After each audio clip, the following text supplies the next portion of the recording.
오직 나의 나 된 것은 하나님의 은혜입니다. 아멘. 오늘 하루도 악인의 꾀를 쫓지 아니하고 죄인의 길에 서지 아니하고 오만한 자의 자리에 앉지 아니하고 오직 하나님의 말씀을 즐거워하여 그 말씀을 묵상하며 사는 복된 자가 되시기를 주님의 이름으로 축복합니다. 이 시간 다 함께 사도신경으로 우리의 신앙을 고백합니다. 나는 전능하신 아버지 하나님 천지의 창조주를 믿습니다. 나는 그의 유일하신 아들 우리 주 예수 그리스도를 믿습니다. 그는 성령으로 잉태되어 동정녀 마리아에게서 나시고 본디오 빌라도에게 고난을 받아 십자가에 못 박혀 죽으시고 장사된 지 사흘 만에 죽은 자 가운데서 다시 살아나셨으며 하늘에 오르시어 전능하신 하나님 우편에 앉아 계시다가 거기로부터 살아있는 자와 죽은 자를 심판하러 오십니다. 나는 성령을 믿으며 거룩한 공교회와 성도의 교제와 죄를 용서받는 것과 몸의 부활과 영생을 믿습니다. 아멘. 하나님의 말씀은 민수기 16장 1절에서 2절 말씀입니다. 레위의 증손 고핫의 손자 이스할의 아들 고라와 루벤 자손 엘리압의 아들 다단과 아비람과 벨렛의 아들 온이 당을 짓고 이스라엘 자손 총회에서 택함을 받은 자 곧 회중 가운데에서 이름 있는 지휘관 250명과 함께 일어나서 모세를 거스르니라. 아멘.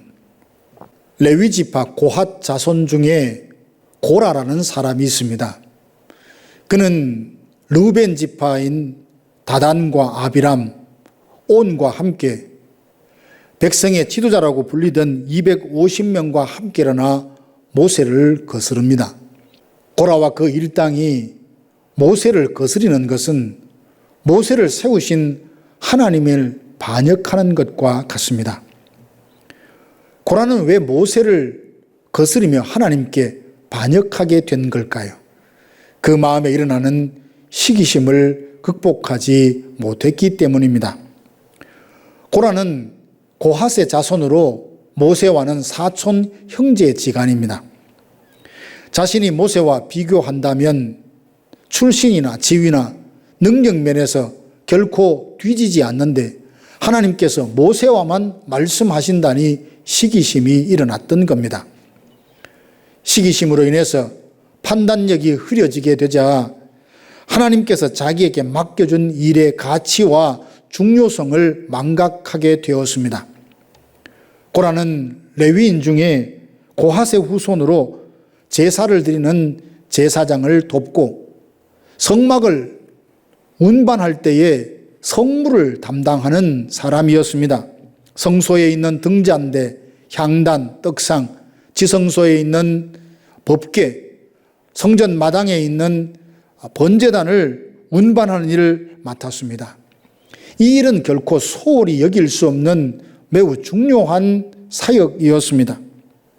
하나님께서 맡겨주신 일을 감사함으로 잘 감당했더라면 칭찬과 상급을 받았을 텐데 모세를 보면서 시기심이 일어나자 그만 반역을 꾀하게 되었습니다.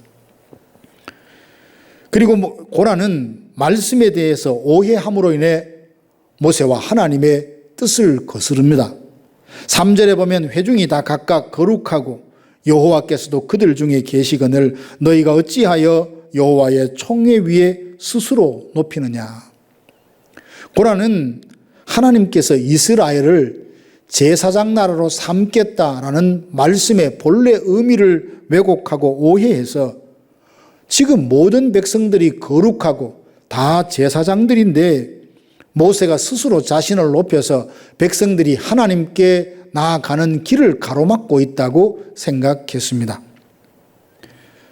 우리들 중에도 가끔 하나님의 말씀을 인용하며 자기 주장을 펼칠 때가 있는데 그 말씀의 본래 의미를 왜곡하고 오해해서 자기 욕심을 하나님의 말씀에다 꿰어 맞춰서 잘못된 길을 걸어가면서도 옳은 길이라 주장하는 경우가 혹 있을 수 있습니다. 하나님은 모세를 이스라엘의 중보자로 삼으셔서 그를 통해 말씀하시고 자기 백성을 기르시고 인도하신다는 것을 고라는 인정하지 않았습니다. 13절에 보면 그는 애굽을 젖과 꿀이 흐르는 땅이라고 말합니다.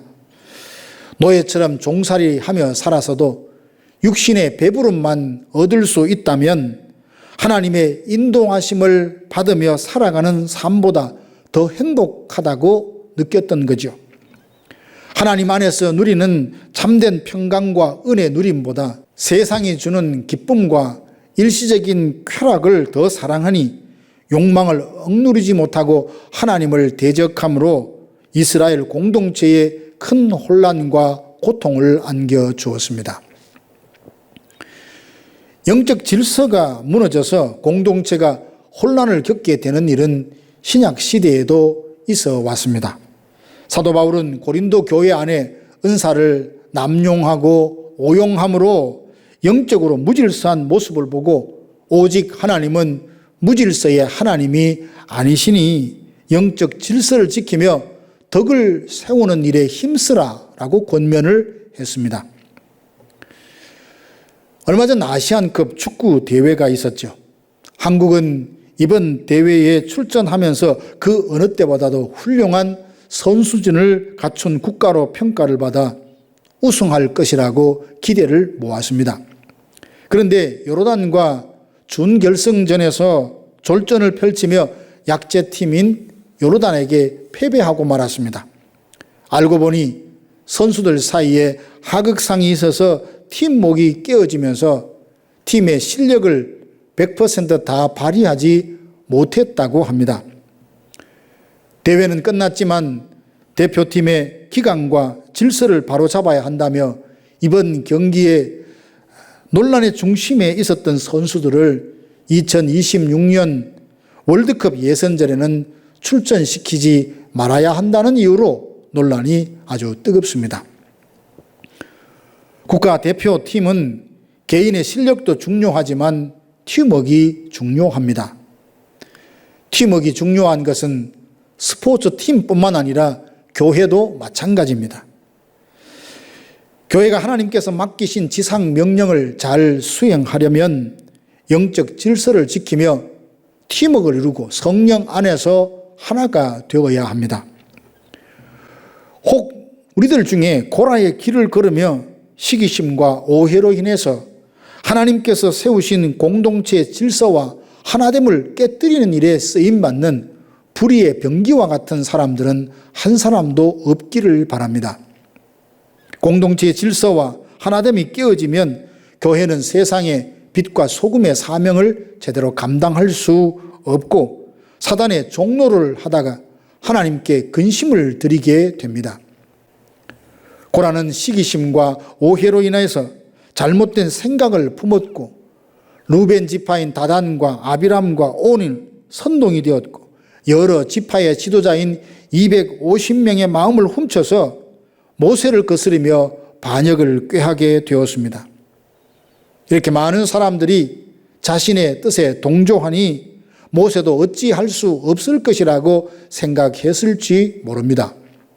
그러나 하나님께서 이를 용납하지 않으시고 공동체의 질서를 바로 잡으십니다. 영적 질서가 파괴하고 혼란을 준 고라와 그 일당들을 하나님은 어떻게 다루십니까? 고라와 함께 반역에 가담했던 사람들을 따로 세우게 하시고 땅이 갈라져 그들을 산채로 삼킵니다. 그리고 여호와의 불이 나와서 고라의 반역에 동참했던 250명이 모두 불타 죽었습니다.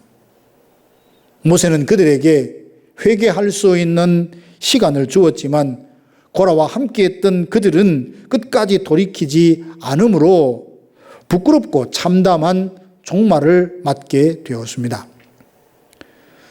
사랑하는 성도 여러분, 하나님께서 주권적으로 주의 종들을 세우셔서 그들을 통하여 일하십니다. 하나님이 세우신 자를 존중히 여기며 순종하는 것은 그를 세우신 하나님을 존중히 여기는 것입니다. 다윗은 하나님의 기름 부음을 받고 이스라엘을 다스릴 자로 지명된 사람입니다. 그는 하나님의 때가 될 때까지 하나님께서 기름 부어 세우신 사울 왕의 영적 권위를 인정했습니다. 사울을 죽일 수 있는 기회가 여러 번 있었음에도 불구하고 사울을 해치는 것은 그를 세우신 하나님의 뜻을 거스르는 것이라 생각하여 끝까지 하나님이 세우신 영적 권위와 질서를 지켰습니다. 비록 사울이 불완전하고 불의하여 자신을 죽이려 했음에도 그를 심판하는 것은 하나님의 공의에 맡기고 그는 하나님이 세우시고 운행하시는 그 모든 일의 섭리에 인도하심에 순종했습니다. 사랑하는 성도 여러분, 고라의 반역과 그 결말을 우리의 반면교사로 삼을 수 있기 원합니다.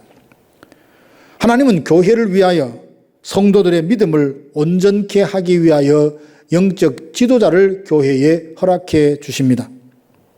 교회를 이끄는 영적 지도자들의 권위를 존중히 여기고 말씀이 선포될 때에 마음을 강팍하게 하지 말고 아멘으로 화답하며 그 말씀에 순종할 수 있기 원합니다.